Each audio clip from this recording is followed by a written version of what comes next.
Hey, welcome back to another episode of Kelvis Podcast. I'm in the building, y'all. Listen here, I got a makeup artist in here with me. We're gonna talk about some things, but let's get to the legal side. Anything I say on my podcast is for entertainment purposes, and I ain't talking about you.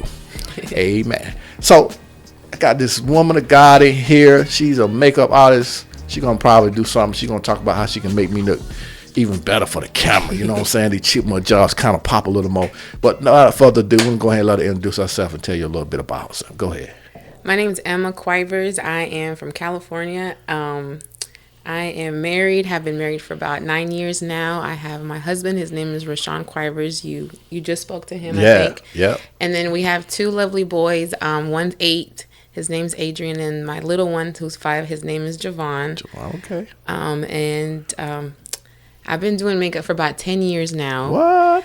But it's been just on the back burner. Uh-huh. You know, we've been working on our moving company. Yeah, I heard about that. Yeah. And really really following God's plan. Right. And that's the key.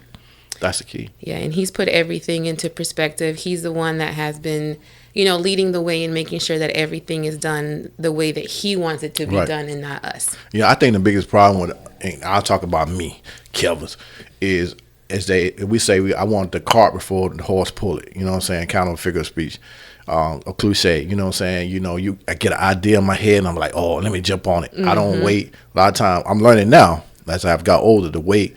Let me talk to God about it and see where He lead me. Because a lot of times we get out here and we wonder why we're not successful in business or life in general, or even in our marriages, because we didn't wait on God to kind of lead us or to lead us in the direction He want to go. We went in the direction that we want to go, and a lot of times that's not what God wants for us. So I like when you said that. So talk to me about this makeup thing, though. I mean, so your husband said we were just joking in the kitchen, said no more nachos. You gonna, So talk to me. How did you really get started in the makeup artist business? So it's kind of crazy because I'm first generation American, and my parents they were field workers starting off, and then we went from that to Georgia, where we started restaurants. Okay.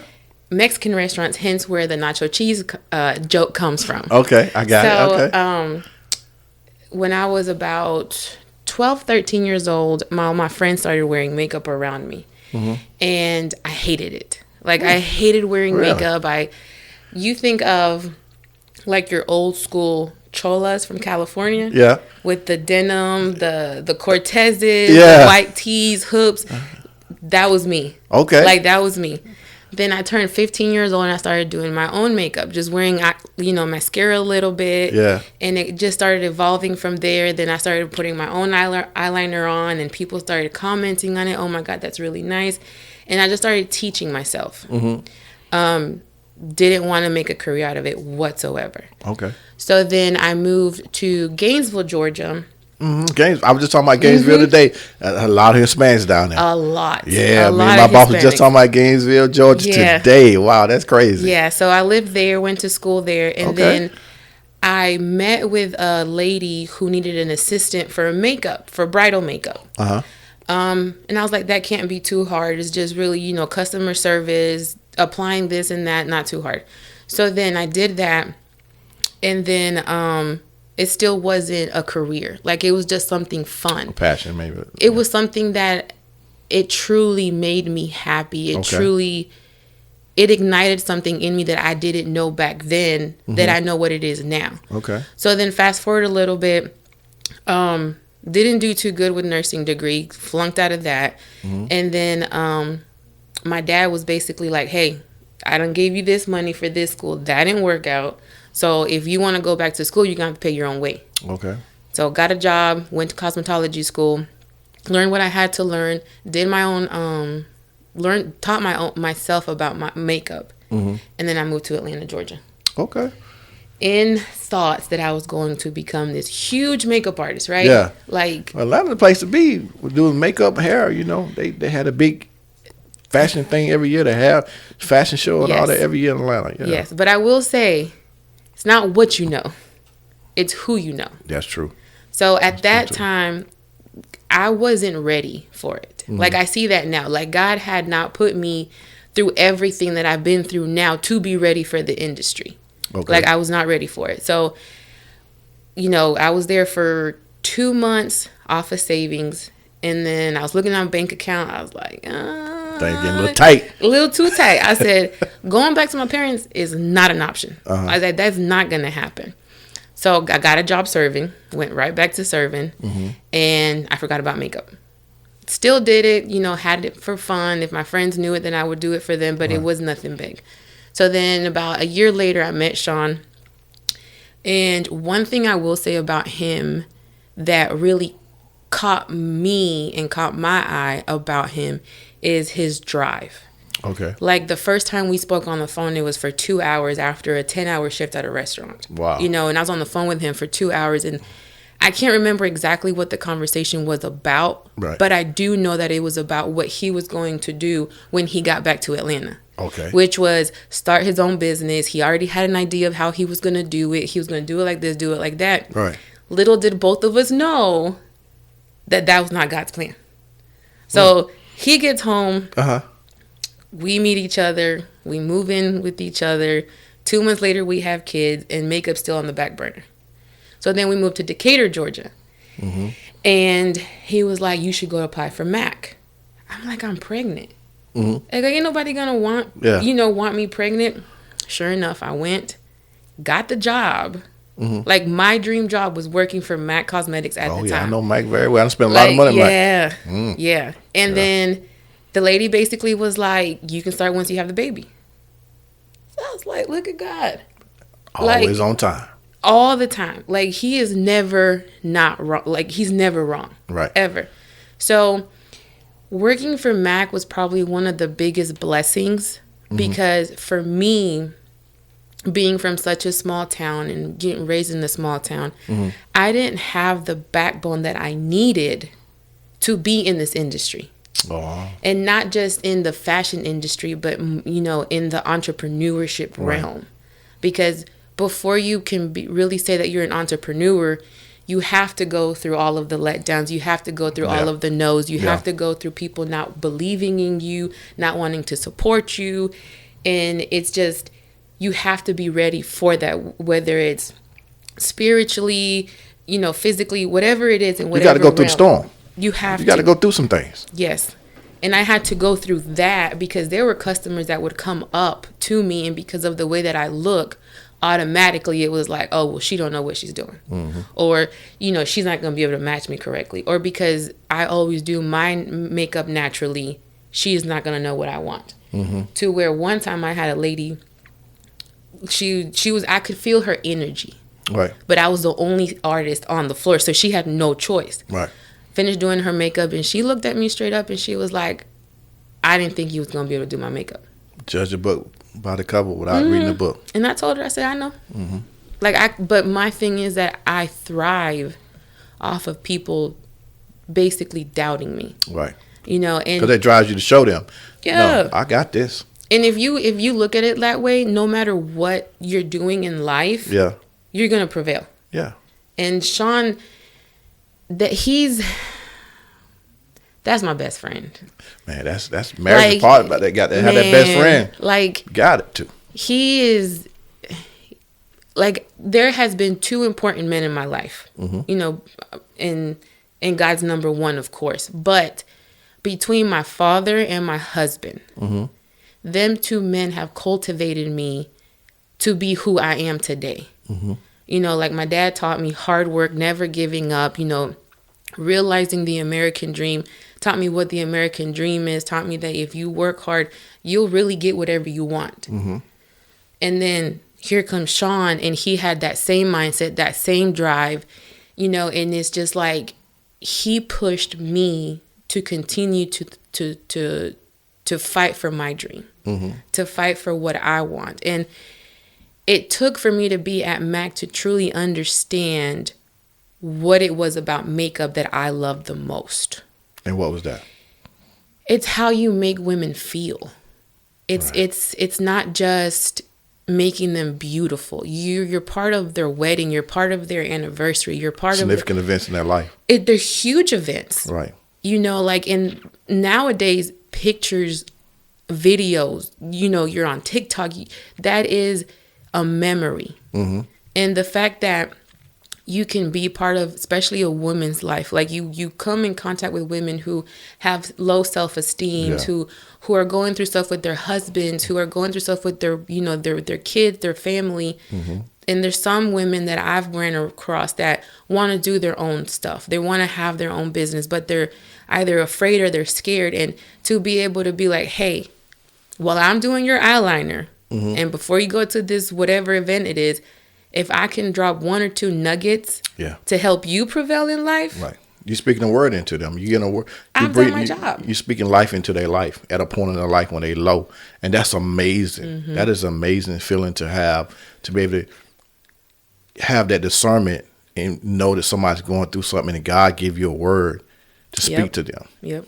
And that's amazing. Yeah. And it's, like I said, it's taken for me to go through stuff and for me to be put in different situations and meet different people to really not have any fear of who I'm talking to.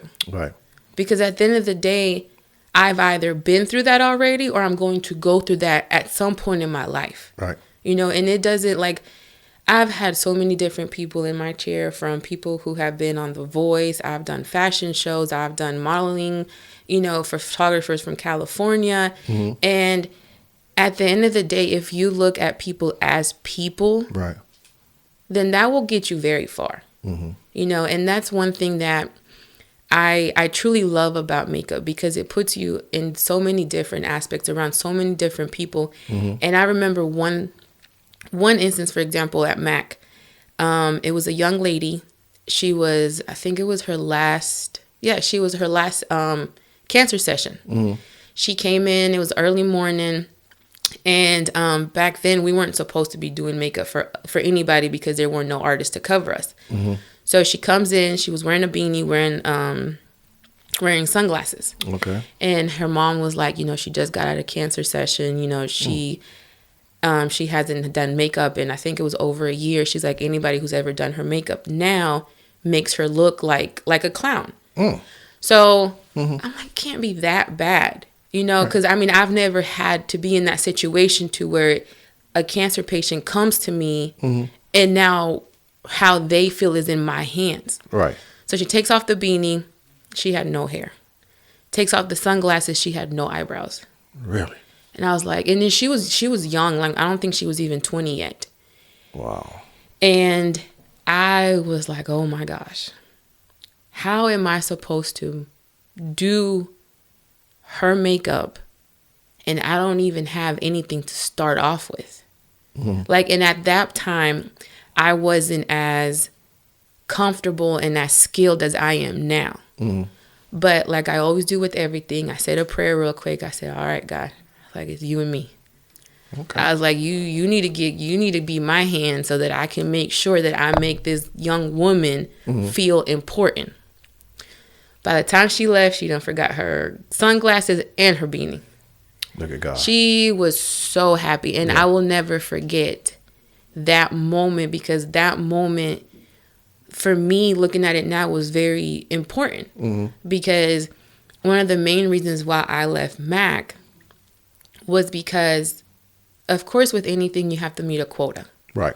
And if that quota ain't met, then you're not really going to get hours. Okay. So for me, it was becoming more of how much I can sell, right, versus how to make the person feel. Okay. So once I left MAC, I fell out of love with makeup for about 2 years. I didn't want nothing to do with it, but I vowed myself that the next time that I did makeup and I was going to go hard for it, it wasn't going to be for money. It was going to be because it was basically to give back. Right. Your passion. Yes. And I wasn't about to put any type of money on that. I wasn't about to put it on the line for anybody. Like, because that's something that I hold true and dear to my heart. Like, it's truly a gift that God has given me to be able to make other people feel good. And for me, at least, I don't think you should put a money sign on a gift that God gives you, because he don't want nothing back. Right. I agree with you. So why would you use that for? So now that our other businesses are flowing and they're, they're getting to where they need to be, kind of on cruise control. Right. Now I can take a step back and be like, hey, I'm doing this now. But even now, it's not about the money. I get paid for it now, and it is good money. But God has made it to where it doesn't come at a cost. I got what you're saying. If that makes any sense. Oh, it makes a lot of sense to me. Wow, man, your story is touching. Because I can only imagine what it would going back to that cancer patient, not having no hair, no eyebrows, and God works in mysterious ways, and I can tell by talking to you, man, you're blessed, and I can tell God has worked through you and continue to work through you. Oh, man, it touched me. It really did. It touched me. It's work within yourself that you have to do, and just God himself. Because I was raised Catholic, so I've always known of God. We've always been to church and this and that, but I feel like if you go through something that nobody else can help you out of but God, you ain't got no choice but to know God. That's right. Who else are you? It's You're either right. God or the devil. Either one. Yeah. Either gonna go good or you're gonna go bad. There's no other way. But I think God let things happen to us so he bring you closer to God. Because when you got cancer and these things that goes in on our lives, we go through divorces, we go through so many trials and tribulations. That's God telling us that we need to be close to him. You know what I'm saying? And you're right. But I got to ask you a question. So I ask your husband a question. Because on my podcast, typically, I talk about a lot of relationships. Yes. I mean, we talk about different stuff, but I talk about a lot of relationships on my podcast. So I'm going to ask you the same question I asked him. Yes. Y'all been married for 8 years. You've been together 9, right? Yes, sir. So if you had to tell a young lady out there that's maybe engaged or in this committed relationship and thinking about getting married, what are three key principle that you feel that will make a successful marriage? The number one is to keep God first. Number 2, don't give up. And number 3 would be to be quiet. Not quiet. Well, you got a lot. What you mean by that? Let's talk about it. The first two are kind of self-explanatory. Yeah. But the third one, and I think I can say this because I'm just learning it. Oh. I'm just learning how to be quiet. And the main reason why I left my parents' house because I didn't like people telling me what to do. Right? But then I meet Sean, which there's a difference between being told what to do in your marriage and it being more so God ordained. Meaning there is relationships where it's very one-sided. Either the spouse or either spouse is telling you what to do. Right. But when it's God ordained, naturally you're submissive to one another. Right. And submissive is not a bad thing. Boy, you better come on with it. It's not bad at all. You better come on with it. I was just reading my devotion this morning, and Tamala Mann and David Mann, it was their scripture. And they were saying about, submissiveness. And it's not just the woman being submissive. The man has to be submissive as well. Yeah, And it's very important. And then, what I mean by being quiet is that a lot of the time, especially in 2023, we as humans never want to be wrong. We as humans always want to be heard. We as humans like to hear ourselves talk. Oh, yeah. So at that given moment, when you're fighting with your spouse, the enemy automatically turns a switch in your head, and that everything that comes out of your head, you're right. Everything you say to him is right. Yeah. And everything he tells to you is wrong. Yeah. Okay?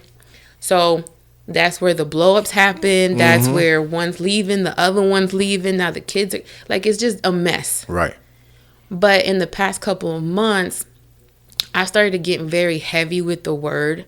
I've started reading more. I started listening more. And then my pastors have helped me. Things that Sean has said in the past that are now making sense are all coming together in a very nice math equation. And the results have been so much better because before, you know, an argument would start. And the way Sean is like, give me my space. Well, the way Emma is like, no. Emma want to talk about it. Emma wants to talk about it right here, right now. We're not going to. You're amongst some millions of women. Let me tell you right now. Yes. And that's why a lot of women, not trying to offend nobody, end up alone. Right. Because we don't know how to be quiet. Because we get told so many times that as women, we have a voice. We do. As women, we're independent. We are. But a man doesn't want all of that behind closed doors. You can be that when you're at your office. You can be that with your kids. You can be that when your husband is sick. You can be that if your husband is deceased. You can be that if he's not there. But while he is there, a man's job is to take care of the house. It's Bible. Like, we're not gonna remember that God put stuff in stone. A woman and a man are side by side. And a woman steps up when the man is not there. So when you learn to be quiet, and if you're in an argument, when your husband tells you, I need some space, give him that space. If he tells you, I don't want to talk about it right now, as much as it might hurt, and I'm guilty for that, you wait it out. Or if he's telling you how he feels, be quiet. Listen to him. Understand why he's telling you what he's telling you. And half of the time, I realize it has nothing to do with me. Right. It's everything else that he's dealing with outside. That's true. And I feel like, me personally, I don't think that we give our men enough credit. Preach on it. For I like the way you talking. For everything that they do, you know, like, we don't give them enough credit as fathers. We don't give them enough credit as breadwinners. We don't give them enough credit as individual men. Because the same way that we have depression and self-esteem issues, and we don't think we're good enough as women, our men do the same thing. The exact same thing. You know, and we've been taught that if we see a soft man, then it's something wrong. Or if we see a man crying, or if we see a man down and out, it's something wrong with them. Yeah, y'all need to be loved on. Y'all need to be taken care of. Y'all need somebody to rub y'all's back and be like, hey, it's going to be okay. You talking right with me. You talking right. I'm going to have you back on the podcast. You talking right. Yeah, I like it, though. But it's very important. And for me, it's even more important because I'm raising 2 black men. So I have to change my ways as their mother. Right. Because they're seeing how I treat their father. And that's the only image they're going to have. Let me stop you right there now.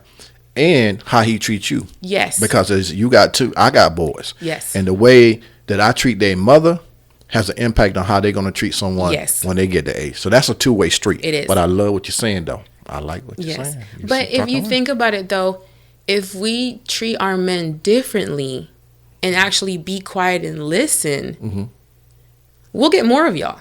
Oh, yeah. Oh, yeah. Everything because he explained it to me. He was like, if you would just stop talking, if you would just stop doing this, stop doing that, you might get what you want. Oh, yeah. And guess what? I tried it. And it worked. It worked. Boy, you don't care. Me and Jessica talked about that a lot on our podcast, and she was talking about how her father told her the same thing, like, just be quiet. Now she said she rubbed her head. Now, if you rub your man head, I don't care. He ain't got no hair like me, but he bald head. But if you rub that old big bald head, and I'm just saying that because I like him, he good people. He said, baby, let me talk to you. You rub that old head and fix him a plate of food. Boy, you in there. I'm trying to tell you, you get a lot more. And that's another thing. If you're ever mad, don't stop taking care of him. Oh, yes. Do not stop taking care of him. It don't matter how mad you might be at him. And when I say him, and when I'm talking about him and I, it's really just, like you said, a 2-way streak. It works both ways. Yeah, that's true. It works both ways. And then one thing that I've told a lot of my friends, especially when we first got married, and you know, I think it's still true. When you don't expect something from each other, I feel like more things happen. And like, for example, like, I know, especially being raised 100% Mexican. Like I was raised a lot more different than I feel like a lot of people my age because of my culture. But if you're old school, like old school, even if you're American, you completely understand what I'm talking about. Like I grew up with my mom taking care of my dad left and right. Like to the point where still to this day, she makes his plate, puts it in front of him, picks up his plate, and she puts it in the sink. That's how I was raised. It's I tell people it's your blueprint, meaning the culture, meaning the environment that you grew up in. Because see, that's how I was raised down where I'm from. And my mom and them, you know, even now we have family get-togethers. The man do the cooking of the meats, we do the grilling. My mom them do the side. Yep. They feed the kids first. They always fix the kids first. Then the men get fed, and then the women fix their last. But some women have a problem with that because they wasn't raised like that's not part of their culture, which I say is your blueprint. So I can definitely relate to because I come from a town facing North Carolina where a lot of Hispanics are. So I grew up going to school with a lot of Hispanics, and I grew up like now. You know, I was just telling your husband earlier. Where I'm from in facing North Carolina, there's nothing but Hispanics. You know what I'm saying? And you know. They stick together. Y'all stick together. Yes, we do. Well, we don't, as African American, we don't stick together like y'all do. Y'all, this is a disclaimer. This is not I don't mean any disrespect, but y'all live for 2 families, 3 families in the house. Yes. Buy groceries and everything together and live together until you able to help the other get his own place, their family, and that family help the next person. Yep. Y'all incredible. Like I'm just telling you straight up. And I will say that there has been, I guess, a gap in my life to where I wasn't ashamed of being Mexican, but because back in the early 90s when we were growing up, it was a certain vision. You had to look a certain way. Your hair had to be a certain way. Like, you know, it was always a different blueprint than what it is now. Like right now in 2023, every culture can really represent themselves and nobody cares, you know? Right. But it's very important, like, you know, where you come from. And then one thing that I had to learn was that I had the blueprint. Now I had to figure out how it fit in my marriage. Right. Because everything that my parents didn't fit in my marriage. That's true. Because I'm married to an American, you know, and in a lot of my culture, women, especially the old school women, all they did was take care of the family, the husband and the kids.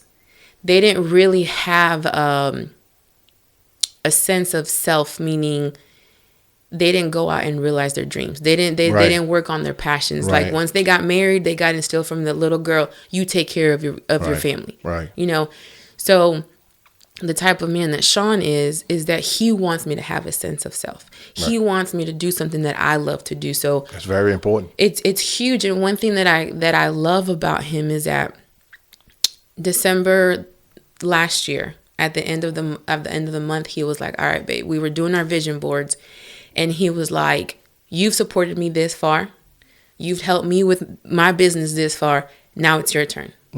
So to be able to have a man who can see that and be like, all right, you done put in 8 years with me and what I wanted to do, now I'm gonna support you. Right. Like, that's huge. That is huge. You know, because there's times where we might think that our spouse is not listening to us or doesn't care about what we have going on or doesn't care about your dreams. And you get so wrapped up in what they want or what their dream is. And you don't think that they want the same for you. But to be able to have that in a spouse, and for that to be... Like, he's literally my biggest cheerleader. Like, if I go a couple of days without posting... Oh, he told me. Oh, yeah. He'd be like, Beyond Beautiful. Yeah. Like, you know, he's my manager. He's my husband. He's my best friend. He's the father of my kids. Like, he's my everything. Yeah. Yeah. That's a beautiful thing. Yeah. So, before we get out of here, tell the people how they can get in contact with you. You know, give them your business information and let the people know how they can reach you. So, you can find me on Facebook at Beyond Beautiful. My Instagram is beyond_beautiful_makeup. And you can DM me on there. You can comment on my pictures. And I'm also a travel MUA. So you don't have to come to me. I can come to you. I do cross state lines and all of that. Now before we go, I'm already sexy and everything. But how can you enhance all this sickness that I got going on over here. Well, we need to shave all this off. Oh no, we can't shave that. And then we'll contour and highlight a little bit, and not a little bit eyeshadow to make your eyes pop on the camera. Not pop. Okay. Yeah. Oh, I'm about to take you up on that because I'm already, fine and everything. You know what I'm saying? But I can always enhance your beauty. I can enhance all this sex that I got going on here. But listen, man, like, share, and follow for more of Kelvis podcast. We had a great time today. I want to thank you for coming through the studio and having a great time. Until the next time, you know what it is.